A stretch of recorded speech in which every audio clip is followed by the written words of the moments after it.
Hark the herald Christmas stuff, presents Santa. Jingle bells, jingle all the way. Christmas Eve, you force a smile. Everyone's indulging in the group denial. Folks behaving infantile. Goddamn Christmas. I don't know that one, but I like it. Okay, we're not actually going to do a song, folks. We're not going to put you through that torture. Yeah, not unless you pay us. Which, I don't know why you would, but who knows? There might be some kinky ones out there. I'm open to it. Anyway, hello and welcome. I'm Starbeastrave, your host, again. And next to me, as usual, is... LA. I prefer LA. Or Lake 777. Whatever you prefer, really.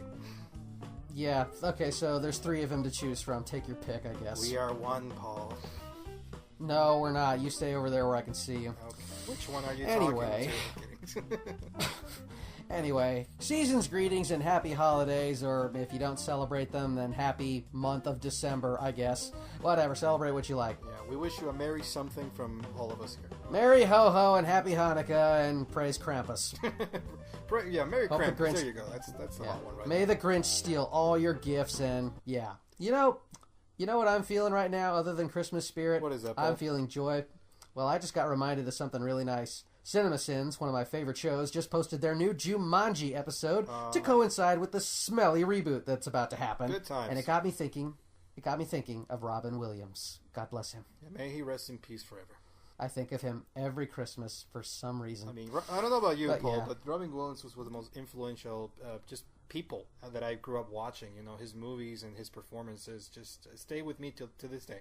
And they're going to thank us, and they're going to thank him and honor his memory with one of the classic movies he made with a smelly remake of it. Oh God, starring don't a remind video me game. of that exists. I didn't mean to, but it needs to be said because, frankly, I mean, I don't really like the way it looks, and God, it doesn't even have anything to do with the original game or movie, whatever you want to call it. Good Lord. Well, they pretty much took the name and just plastered on something new that's subpar and just say, well, come watch this because brand. Because you remember nostalgia like Jumanji, right? Remember back when Jumanji was a movie, and then the movie turned into a game, and then a TV show? Oh my God, there was a TV show, wasn't it? There was. Jumanji got a cartoon, like everything back then. I believe you told me once that back then in the 90s, if anything was relevant to pop culture, if anything was even mildly successful, it got a show. Pretty and much. You're right about that. Pretty much. I mean, every successful movie got a spin-off. And yet, I will say this. All those shows, some were good, some were okay, some were bad, but all of them had a more interesting theme song opening than practically all the cartoons today. Oh, well, and that's because for some stupid reason I don't understand, is that cartoons gave up on theme songs for a while. I mean, truthfully, the most you get is either like a 2-second sting, a musical sting with the logo of the show, or you get like a 30-second ukulele song. Yeah, sometimes not even Seriously. that. Like I've seen some of my favorite cartoons today just have like a 15-second. The logo shows up with some generic, like they bought it off like the internet. That's it. It's like, I'm supposed to get excited about that? What give me a theme. Give me lyrics. I mean, at this point, I'll settle for actual lyrics. Well, people are starting to come to their senses. I mean, I have heard more theme songs coming out of regular cartoon shows as opposed to before. I mean, so, people are starting to get the idea that theme songs make a damn difference. We live in an era of nostalgia where everything's being brought back from the 80s and the 90s. I'm like, is that one thing that we can bring back? Because that's like one of the few things I actually do want them to make a comeback right now. Well, it's like you said, back in the 90s, anything that was popular got some kind of spinoff. Nowadays, anything that was popular is getting a remake. Because, hell, they don't want to try anything new, now do they? No, and, we talked about this briefly in our last session, but with the deals of Disney acquiring just about everything, the few studios that are left, are just not interested in making anything new. They're not interested in risk. They're like, what do we have that people know that we can just reboot or re-sequel? Let's see. Well, we're going past the files here, and what do we got? We got that Jumanji. I think that was a cream back in the day. Let's see what else is in the files. The nostalgia files, we'll call them. What else can we dredge up out of obligation? Ghost in the Shell, Ooh, I got an idea for that. We're gonna post a white woman. Let's see what else. That's brilliant. Other white guy who's in the CEO. Absolutely, it's brilliant. We're gonna have all these great animes. I think they're called animes, and we're gonna instead of the Japanese, we're gonna put the whites. No, it's okay. We'll have one Japanese character in the background just to remind the people that we're not monsters. And we're gonna call him something really stupid, like, say, I don't know, how about Mark? Yeah. Mark the Asian. Come on over here, Mark the Asian, so we can use you as a token in this supposedly Japanese production, you assholes. God damn it, Scarlett. Why did you accept that role? That was not yours to take. Either that or just what's the Chinese word for tattoo? Let's name him that. Yeah, well, the Chinese word for suck is suck, and Ghost in the Shell sucked, and reboots suck, and... Well, not all of them. I mean, some reboots are... No. I mean, we've talked about how much we enjoy the Eat reboots, so that's one. I said, yeah, and I said before, I'm not one of those guys that hates every reboot by default. I actually really liked the Jungle Book reboot. I thought that was good. The only Disney remake so far that I've enjoyed. Live action one, yes. I mean, God, all the princess ones they tried to do, Maleficent, everything. God, I do not understand why they can't get the most basic things that a cartoon from the 40s, 50s, and 60s got down pat. I'm not going to pretend like they were perfect, but dude, they struck a chord. Even kids of today knows those stories, and it's just ridiculous that they keep remaking it into something overly dramatic. I just hate that they're just wasting the money on making the same movies. I mean, like Beauty and the Beast was the same beat by beat movie with like maybe one song and the what was the disease that killed Bill's mother's? Oh no, that was main character parent disease. You know, that's what you chose to add. That's the one new element. Yeah, it was MCPD, main character parent disease. It runs rampant in Disney movies. Yeah, why not? I mean, you've told this story. I mean, to this day, we love these animated versions of these stories. I mean, I still watch all of them. I mean, now and then I'll pop Lion King, I'll pop Cinderella, Sleeping Beauty. I'll watch all these movies. Why do we need to watch live action? We all do. It's the same reason people keep putting in VHSs of the old Looney Tunes, and yet every now and again some new project comes out to ruin that. It's like, okay, what's even the point of making a shot-for-shot remake? Oh, sure, you added a few details, like the fact that the Enchantress is an old lady, so you're ripping off Cinderella too. I'm not talking Suicide Squad here, because I'm not going back to that. No, I said it was a bad movie, not an abortion. Okay.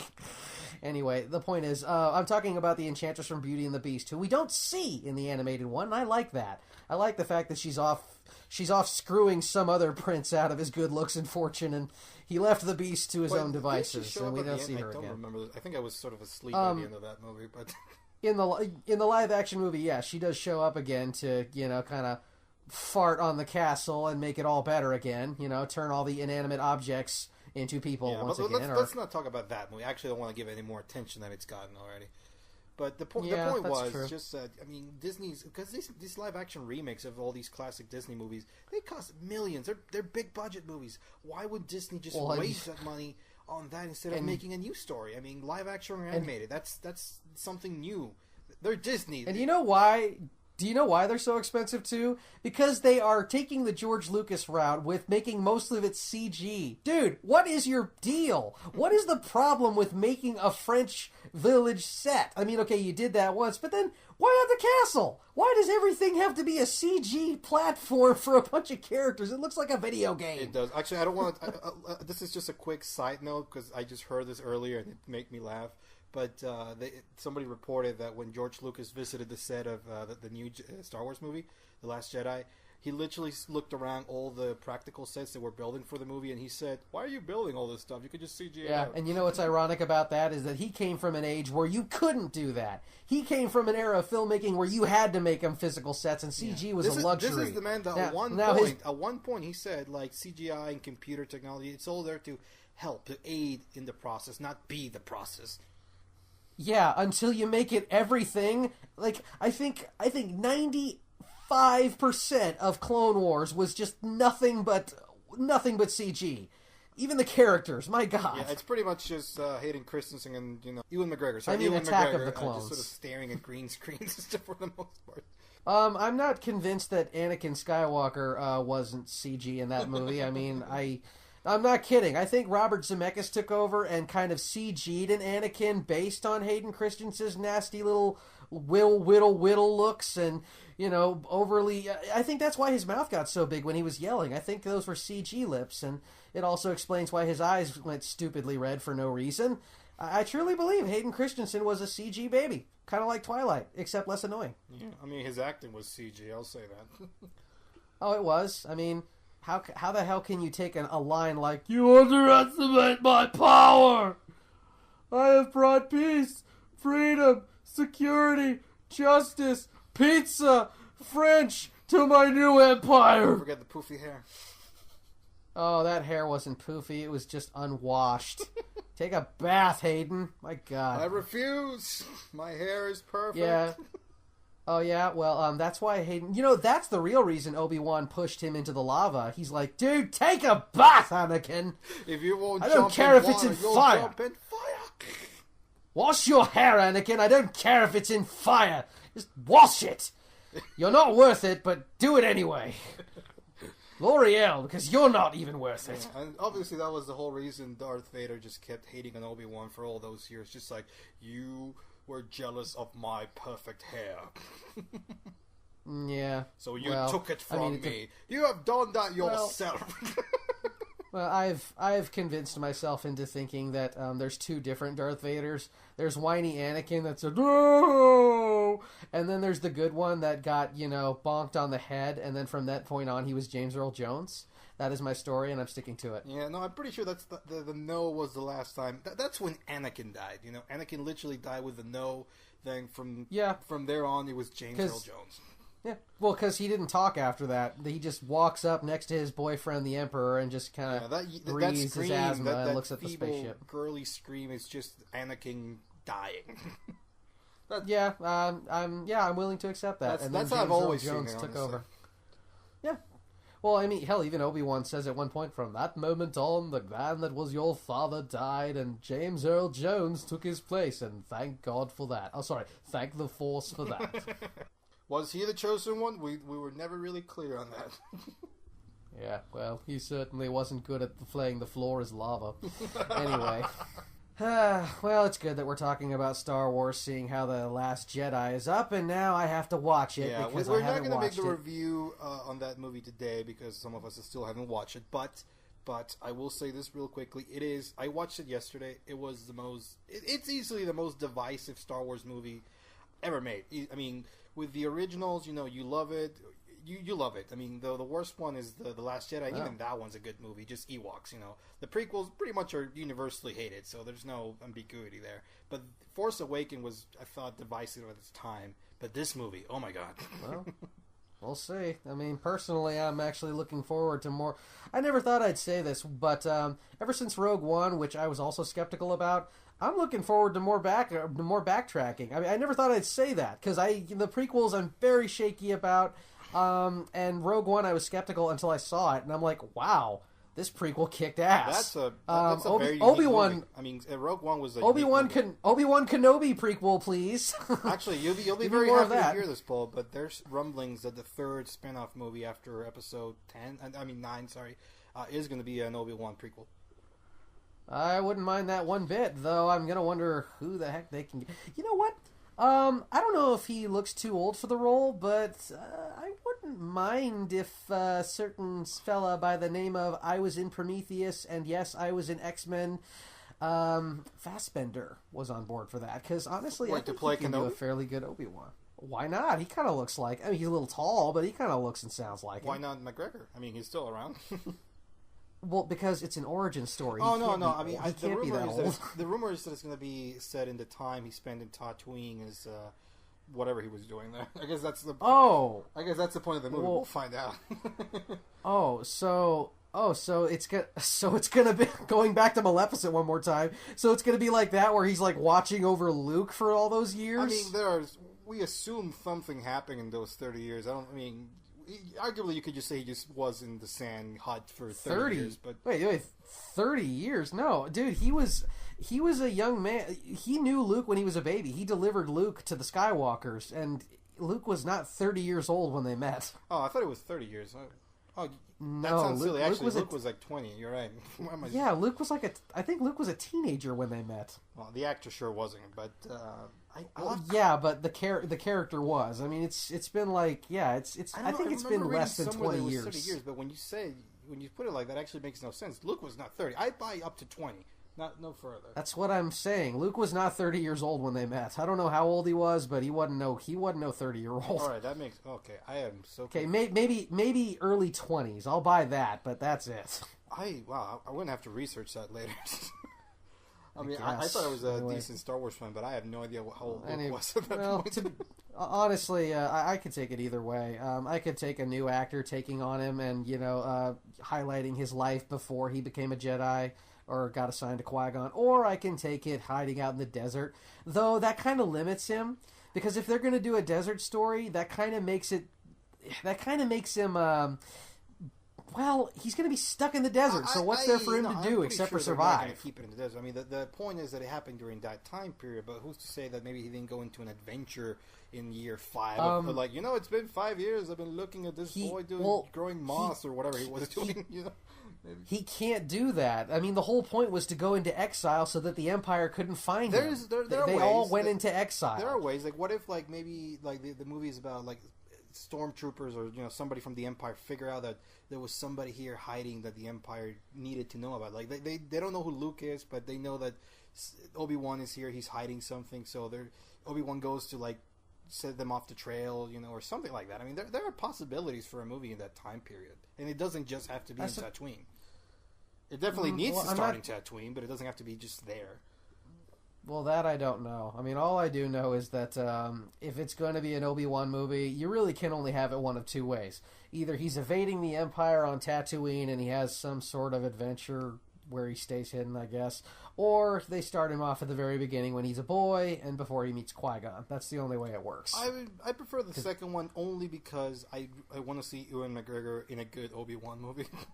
Well, there hasn't been a bad one. There hasn't been any one. Well, I mean, but it's just I the see what you're saying. I mean, he was great in the prequels, but it's like they're not good movies. The third one was okay, but even then, it's the third one was passable because it had a lot of there were a lot of key moments in the story. Yeah, he shines despite the crap in those movies, but it's like you imagine him giving a good performance in an equally good movie. That's with him in the lead. That's with no Anakin. Well, the Star Wars has been going in that direction recently, so yeah, I mean, I liked Episode 7 a lot. I loved Rogue One. I mean, it's one of my favorites. I think it's my second favorite after Empire.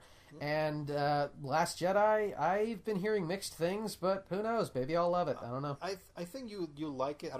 That's the thing. That's where I'm standing. I still haven't processed it. Like I like the movie. I had a good time, but there are things that happen in this movie that I'm like, I don't know how to feel about some of this yet. I need to watch it again and process this and make my opinion. Well, yeah, you'll definitely need to watch it more than once. Yeah, I'm not going to give any final thoughts until I watch it at least one more time. But it's a good movie, and it's a lot. Let me put it this way. This is the only thing I'll give away, and it's not even a spoiler. Force Awakens was criticized by many people because it retreaded old ground. It was basically New Hope again, Death Star. It was. Yeah, it was a total remake of New Hope. It was. I mean, they introduced new elements, new characters, but it was basically the same plot with the same elements. And it was. And absolutely. I still maintain that it works for that movie because it was supposed to breach, the new fans with the old fans. So I think it had a healthy. I liked it. Yeah, it was a good movie. It was a good movie. It had a healthy combination of both, but it was definitely a rethread. This movie, sure, but this movie but is it was not a way, a like you just said, it was a bridge. It was a way to connect the old fans who loved the old movies and introduce all the new stuff for the newcomers. Yeah. So it was a good mix. Yeah, it was a good mix. But that's what I'm getting at. The Last Jedi is not that. The Last Jedi is the opposite of that. It is definitely pushing into new territory. It gives you the impression that you're going to watch a new version of Empire. At first you think, okay, so they're just going to do the same thing but with Empire, and then it's like, haha, got you. No, we're doing this instead. Well, okay, but I mean, I'm kind of happy to hear that because I don't want a retread of Empire. Empire's perfect the way it is. I want a new story. So, and I liked it. I liked Episode 7 a lot. But I don't want a retread of every single episode. I know what's going to happen if that's the case. I want a new story. Yeah, it does the opposite. It makes you think you're going to watch like the same thing with Empire in this movie, but it's like, nope, they got you. I mean, this movie is basically all about that. It's about playing with your expectations, and it does it really well. Now the question is Well, whether you like. I like that. Yeah, the question is whether you like it. I'm seeing a lot of fans that are super into it, and so a lot of fans that see themselves as betrayed because they're like, I thought it was going to go this way, but it went that way, and I'm like, ugh.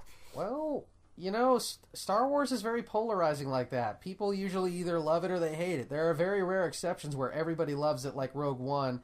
Hell, even Episode 7, as popular and successful as it was, it got a lot of people giving it the naysay too. You know, that was people were split about that movie near the end. You know, at first everyone was digging it. Like, it was just like Phantom Menace. When people saw it the first time, they went nuts. They thought, oh, this is awesome, I love it. But then after a few viewings, they're like, hold on a minute. What the hell was that? I watched it as very young, so I remember liking it because I didn't know any better. But yeah, as an adult, well, I mean, yeah. But my point is that Star Wars has that effect. It's such a big story, and there's so many things to it that anytime you watch it more than once and you connect it to anything from the old, you're gonna ask some questions and you're gonna hate some things. Like, you know, I've heard things about, you know what, I can't even talk about it without spoiling, so I'm just going to say I'm looking forward to the new story regardless of what happens. Yeah, I think the biggest concern, because Rogue One was in many ways a risk taker. You know, it did a very unconventional movie, and people loved it because it did take risks. But the difference is, I think The Last Jedi does take risks as well, but it's it's playing with the legacy. You know, it's like taking all these classic characters like Luke and Leia, and it's doing something other than what I think most people assume was going to happen. And people are like, I don't know how to feel about this, so I'm immediately going to go negative. But I feel it's the movie that, like Empire, we are going to be talking about in 10 years. Once it's going to take a while to cement some of the things that happen in this movie. And I will say this, I have no idea where the next one's going. How do they finish this trilogy? I have no idea. That's a good thing. I hate it when movies are predictable. I absolutely hate going into a movie and knowing step by step what is going to happen, even knowing who's going to say what. I hate that. I love going into a movie and having no idea what's going to happen. Yeah, I mean, with after Force Awakens, I had theories when I walking into The Last Jedi, but now I'm like, you know what? I'm not even going to theorize. I'm going to go with zero idea because I have no idea what's going to happen. That's good. I mean, everything you're describing to me sounds, you know, it sounds like it would piss off a purist, someone who's been with the series a long time. But at the same time, I'm happy for that. Because I'm dying for a Star Wars movie I can't predict. I really like some of the risks they took. I mean, they definitely play with the expectations in a good way. I mean, I wouldn't say I'm happy with everything. It's not a perfect movie by any means, but it is a really good movie. And I think I prefer them doing that than playing it safe again.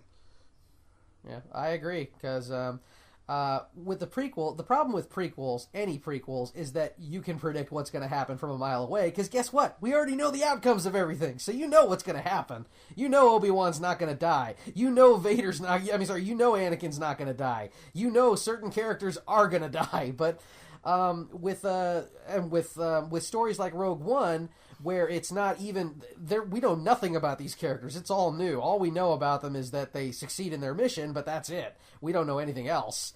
And I'm not going to spoil it for those who haven't seen Rogue One, though I think it's fair to say most of you have. The ending was, I don't think anybody predicted that ending. No, not at all. No, I mean, and I'm hoping this new one is like that. I'm hoping this one that everyone's telling me is maybe bad or good. They don't really know. Well, I'm looking forward to it more than ever. I think I can at least say that it's not like Rogue One. Everybody dies. Obviously, it's not that, but it does take risk. Like Rogue One in a different way, but it takes risk. It definitely is saying the franchise is changing. A franchise, you thought you were going to get this again or that, but no, we're going to go here instead. And it's because you didn't expect it, because we're doing something new. And you said, I think purists are like, I'm not okay with this, but I think everybody else, the majority at least, is saying, I'm excited. I want to see where this goes. Yeah. We keep talking about Star Wars, and it just keeps reminding me about, reboots in general. Like, this isn't a reboot, but it is kind of a rebirth. That's what I wouldn't call Star Wars a reboot as much as a rebirth, but it is trying to compete with other reboots that are going on, and it just makes me think, what series is next? We had, I mean, hell, even Harry Potter kind of got one.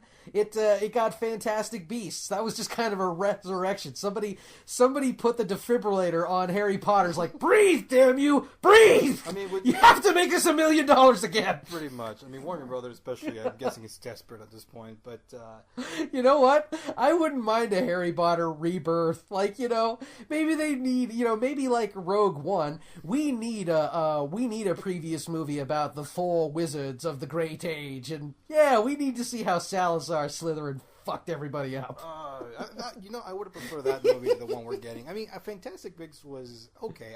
It wasn't bad, but it wasn't great. It was just sort of like, I don't care. Okay, it's like this guy. It's got Colin Farrell as a wizard.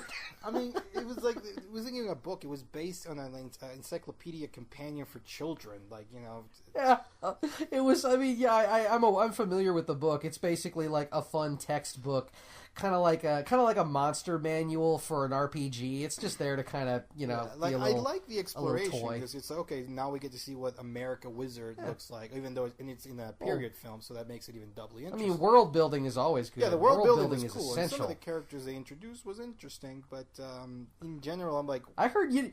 You know what's ironic? I heard the most popular character was the Muggle, the little twerpy kind of like he had a lot of little charm. Watson. It was... I guess you could call him Watson. That was kind of his role, was just to be there to be Watson to. I forget who played Colin Firth. Was it Colin Firth who played the dude? The villain, yeah. Yeah. Well, actually, no, that was Colin. Firth played a version of the villain. Right. Well, I guess we could talk about it. That movie came out like 2 years ago. I was going to say, it's like Rogue One. I'm fairly sure everyone's seen it by now. Yeah, Colin Firth played the bad guy, but then at the end of the movie, it's revealed that Colin Firth himself was a disguise. It was actually Johnny Depp.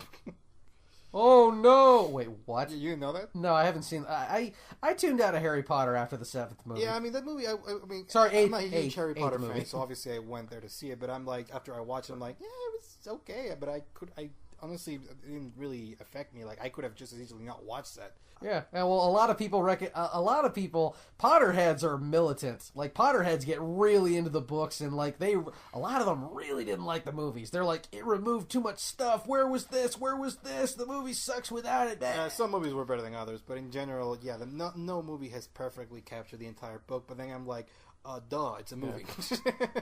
Well, from what I understand, the general consensus is first movie was great, second movie sucked, third movie everyone loves, fourth movie fifth movie awesome, Dumbledore's fighting Voldemort, cool, sixth movie why the hell are all these kids horny, seventh movie it's Harry Potter camping, and eighth movie, oh, that was awesome, Voldemort burned up like a cigarette, yeah! The last one's probably my favorite because it's less of a movie and so much as the last event of the last book. So, and it really digs into that.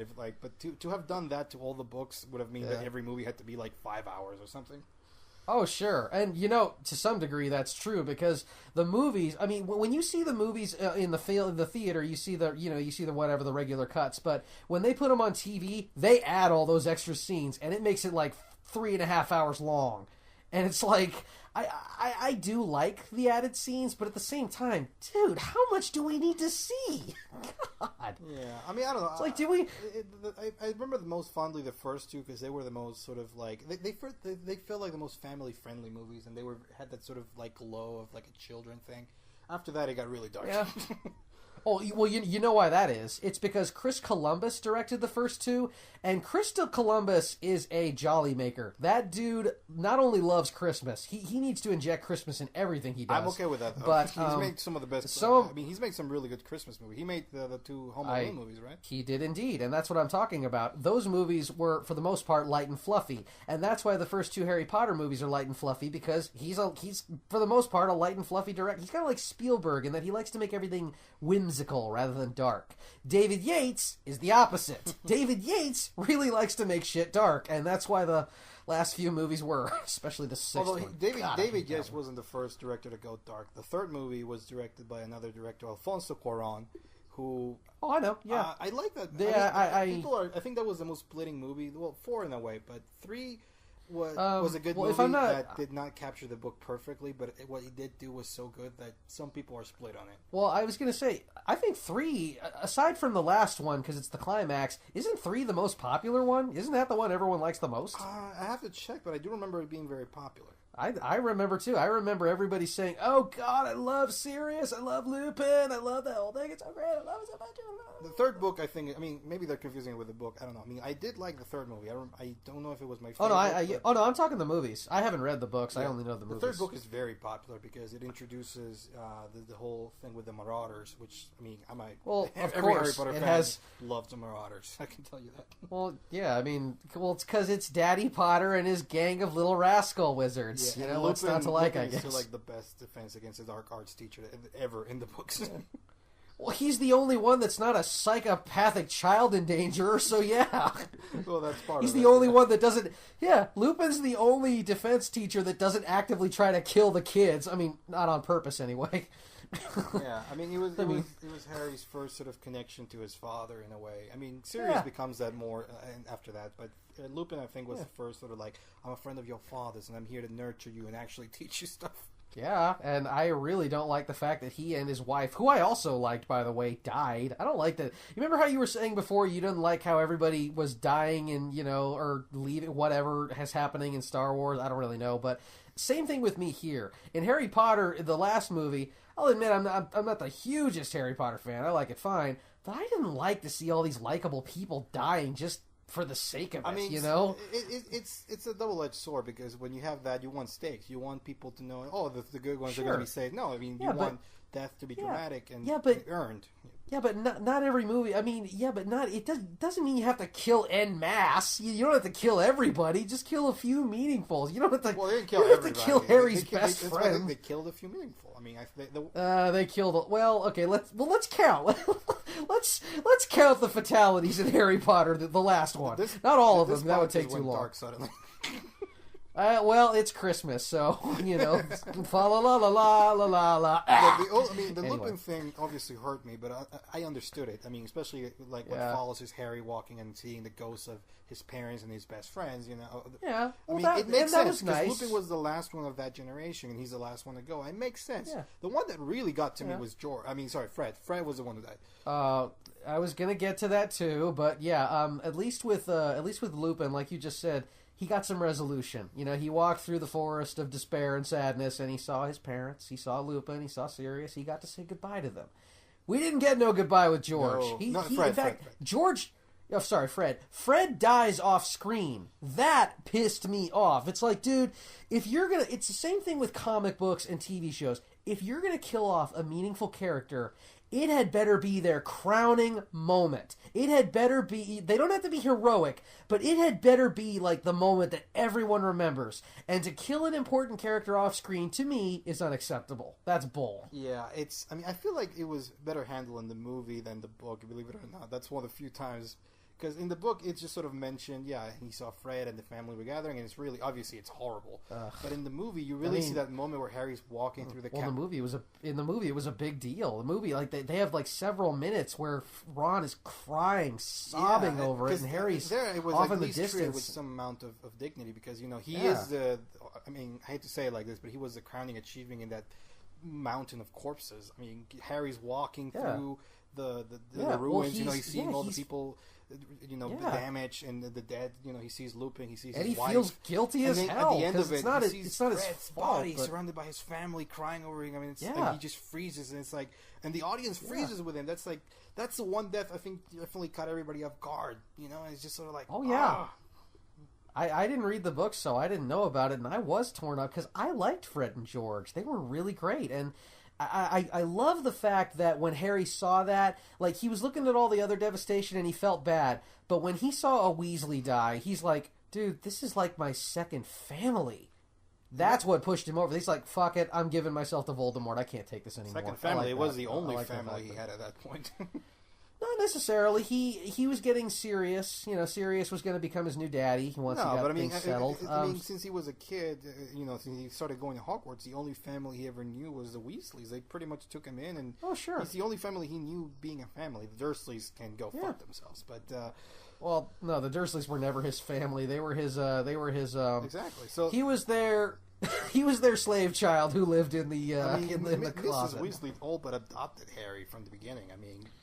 Oh yeah, and I've heard that's true in the books too. She basically treated him even like more a son. in the books. I mean, you see some of the stuff that didn't make it to the movies, but I'll mention this. One of my favorite things when reading the books originally that wasn't in the movies, but in the first book when Harry gets to Christmas, and it's a tradition in the books that you don't see a lot in the movies. They wake up and there's always gifts from all the people they know at the bottom of the beds. They wake up and it's like, Ron, I got gifts from my mom and from Hermione and all that stuff. Harry, who's never so much as gotten, a gift in his life from the Dursleys, he doesn't know what that's like. He wakes up and he sees for the first time a pile of presents. And, and one of them is from Mrs. Weasley. She knitted him a family sweater, something she handmade for her children. And she knitted one for Harry.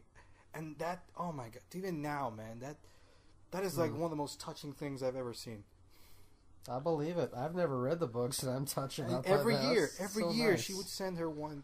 She would send Harry one, same as all the other children, because that's nice. Like the most pure way of saying you are part of my family. I'm getting teared up just talking about it, man. Yeah. Mrs. Weasley was awesome. I've never read the books, but I loved the actress for Mrs. Weasley in the movies. She did so good. And remember you and I, we went to see Deathly Hallows when it was out in theaters. Remember that? We went. Yep, we saw the last movie together in theaters, and I will never forget. Remember when Mrs. Weasley took on Bellatrix and blew her the hell up? Remember everybody's reaction? Everybody erupted. Don't forget what she said. That's one of the most badass lines. Oh, yeah. Not my daughter, you bitch. Okay, so yeah, she's basically Sigourney Weaver of the Wizarding World, which I'm all for. Yeah, I mean, I'm all for. All she needed was a giant exoskeleton robot, and she would have been set. Yeah, she doesn't get enough love, in my opinion. She's one of the best characters. Oh, she does now. I think ever since that scene, everybody's on board with Molly. One of the things that pissed me off, I think the worst adapted movie. I mean, like I said, none of them are perfect, and I never expected them to be. But the one that really got to me, pissed me off, was 4. Because there were so many good things in that book that were left out completely. And in Mrs. Weasley, one of my favorite things was before the last task, all the champions got to spend the day with their families. And obviously, when Harry's like, well, I'm not going to show. I mean, I have no family. The Dursleys are not going to visit me. And Sirius is a fugitive, so he can't very well come to the castle. And then they're like, Harry, what are you doing? They're waiting for you. And what? Who's waiting for me? And he goes there, and Mrs. Weasley is there waiting for him. It's just like, God damn it, Mrs. Weasley. I can't love you any more than I already can. Aw, that's so nice. Wow, she really sounds like a trooper in them. I mean, she was always really nice to him in the movies. She always treated him like a son, but... No, in the books, even more. Do you really need to read these books, Paul? I'm kind of wishing these scenes were in the movie. They sound great. Yeah, now you're getting why people were pissed when some of them... I mean, like I said, I can live with some of the cuts they made, but that was one of them where I'm like, don't you dare not show that. Oh, wait, which one? The scene where she gives him the presents, or the scene where she's waiting for him? Fuck both, man. Anything with Mrs. Weasley deserves to be on film, but it is what it is. Okay, going back to Obi-Wan's movie, now we need a Molly Weasley movie. When Molly met... That was also it pissed me off because that was the scene where they introduced Bill, the oldest Weasley son, and Bill, cool dude. What's the dad's name again? I forget what the dad's name was. It was sorry, I'm blanking out.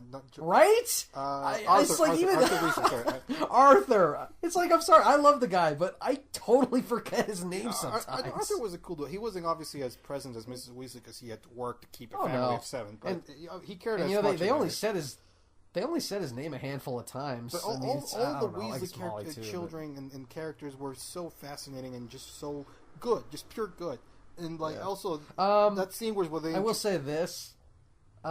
maybe this was touched on in the books, but I didn't like the fact that Bill just popped up. Yeah. I'm sure they talked about his wedding with Fleur a lot better in the books, because he just comes out of nowhere. It's just like, I'm married to her now, and we're going to let you... I don't like about that last movie. Well, that's not on the movie. That's just on everyone before that. Because Bill was introduced in that same scene I was talking about when Harry goes to see...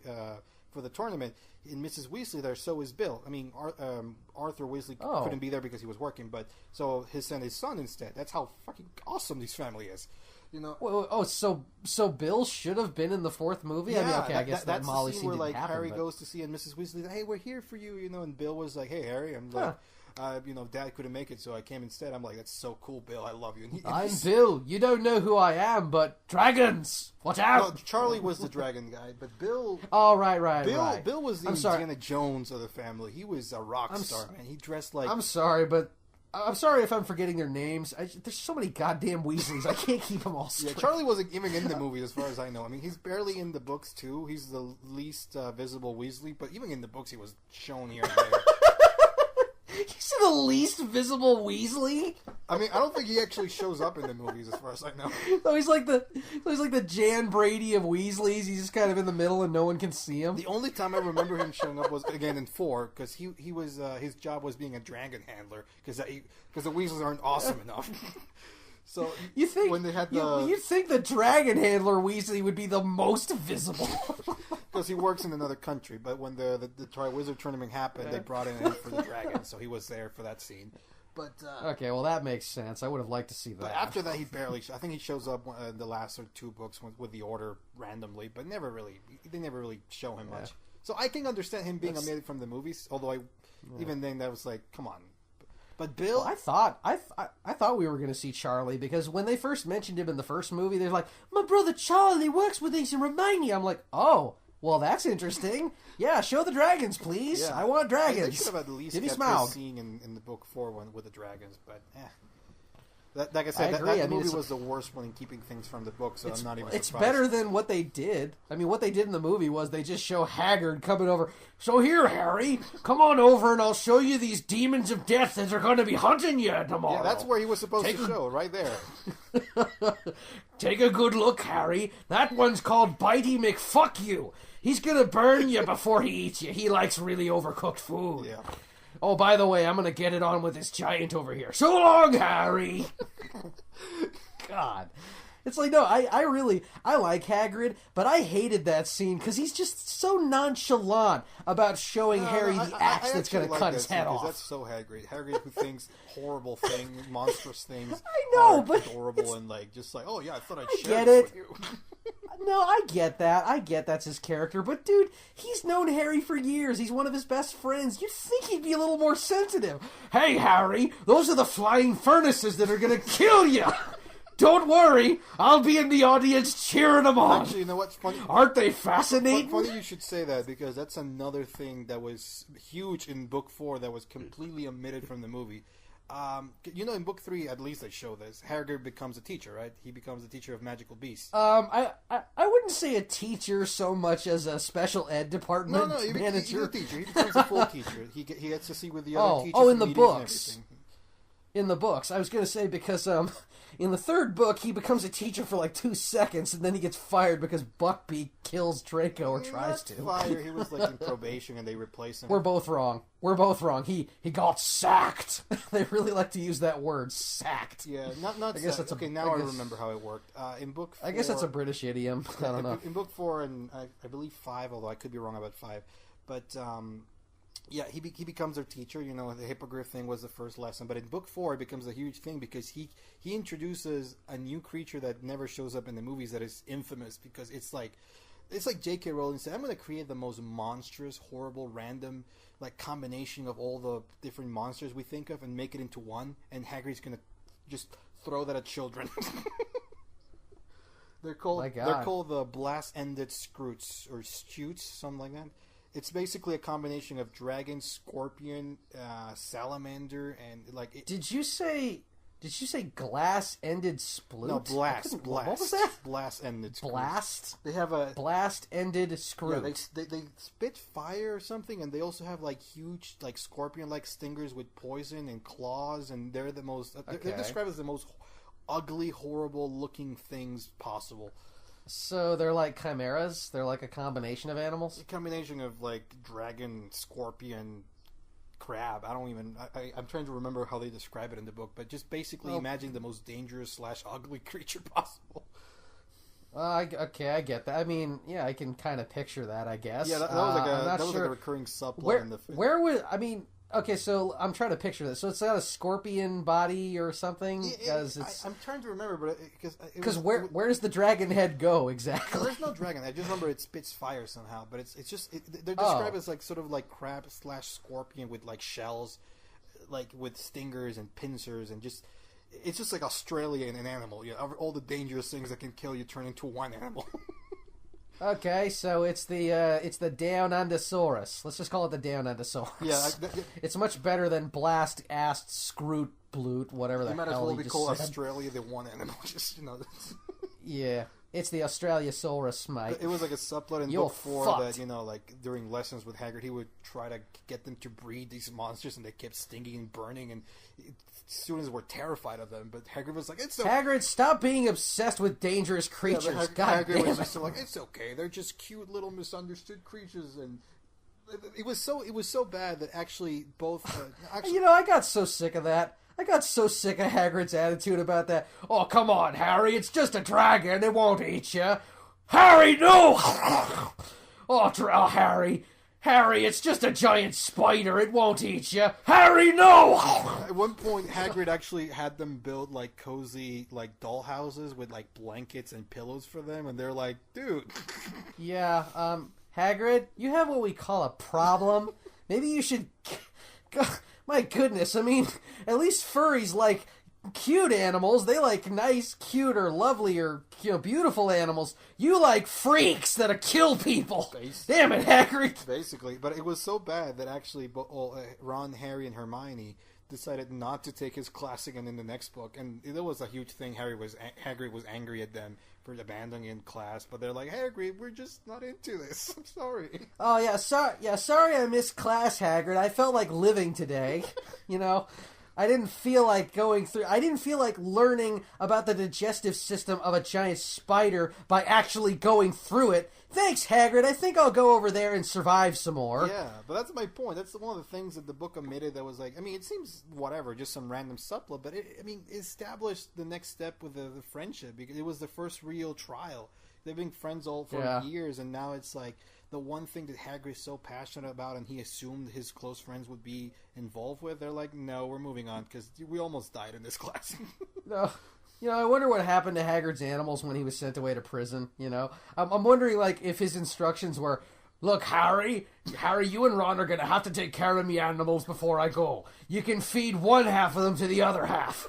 Just make sure to put a little salt on one half before you feed it to the other half. They like their food nice and salty, Harry. Oh, and if you have time, go get eaten by a spider. Seriously misunderstood, Harry. But I love that about Hagrid. That was always endearing to me in the books. I think Hagrid's a real villain. He's constantly trying to get his students eaten. Not on purpose, but I love that about him. He's so oblivious to these horrible things that he thinks are adorable, and even Harry and the others are like, this is wrong. I guess with one exception, that being I think his name is Grop, his half brother. I think. Well, that was different. That was not an animal. That was his brother. It might as well have been. It was basically a crack baby Hulk in the woods. I mean, my God. Might as well have been. I mean, okay, I'll admit the scene where he kind of bonds with Hermione is kind of sweet, and I do like the fact that it beats up Umbridge, because I hate Umbridge, but... Oh, wait. No, I'm wrong. You're right. He's, isn't he half giant? Isn't that the whole thing? No, Hagrid's half giant. His brother is full giant, but he was sort of like the runt of the litter, if you want to call it that. Right. Well, no, yeah, Hagrid's a halfie. Hagrid had a human dad and a giant mother, right? Yeah. Okay. The father was human. Sorry. Okay, no, I am wrong. He's not an animal. Because the giants are perfectly intelligent. They're just kind of barbarian-like. They're people. So they're people. Yeah, but they're barbarian-like, right? They're like they're a little rough around the edges. They're kind of like. Well, if you've been forced to the mountains for all your life against your will, I'm pretty sure you'd be a little barbaric too. Oh no, I'm not saying they don't have a reason to be aggressive. I'm just saying that's kind of their stigma. They're seen as barbarians by people like Umbridge and Voldemort, who wants to use them for his crusade to take over a children's school. Yeah, I mean, I'm just saying that they're barbaric because they've been shuttered from civilized society all their existence for centuries by wizards. So they're just. Right. I mean, well, now I'm getting political, but you get what I'm saying. I don't care if you get political about Harry Potter, because frankly, the politics in Harry Potter, honestly, they make me laugh so hard. I am fascinated by the Ministry of Magic and just what a colossal dump of a government it is. It is just amazing. Okay, so let's break it down.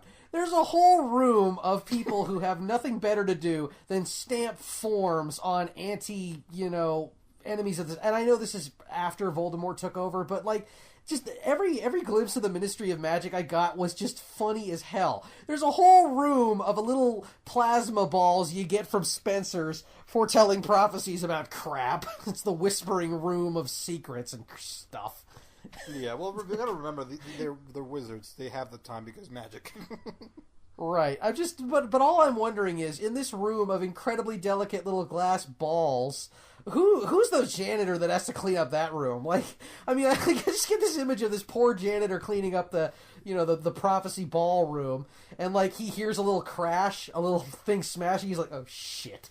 Oh no, the Jesus ball broke. He just has to go Fantasia on and swipe his wand and get. Yeah, but it's I wonder if the glass ball breaks and he hears the prophecy as it farts its way out of existence, because that's what happens.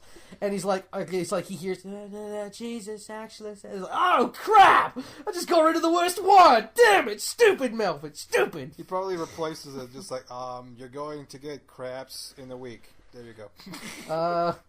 No, that wasn't a real prophecy. That was a prophecy about God damn it, Peter Pan. That was a prophecy about Peter Pan. Don't worry about that. He remains a boy forever.